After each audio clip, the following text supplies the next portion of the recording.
নামাজ কেন পড়েন?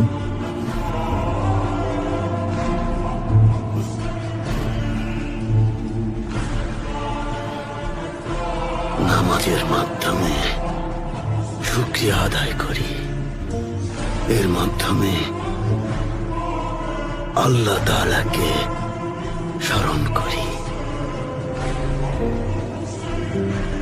আল্লাহর কাছে ক্ষমা চাই। আমরা ট্যাঙ্গারির কাছে প্রার্থনা করি, মোহাম্মদের কথা বলুন সাল্লাল্লাহু আলাইহি ওয়াসাল্লাম। ওসমান বেও এই নামটা যখন শোনেন ওটা বলে চুপ থাকেন।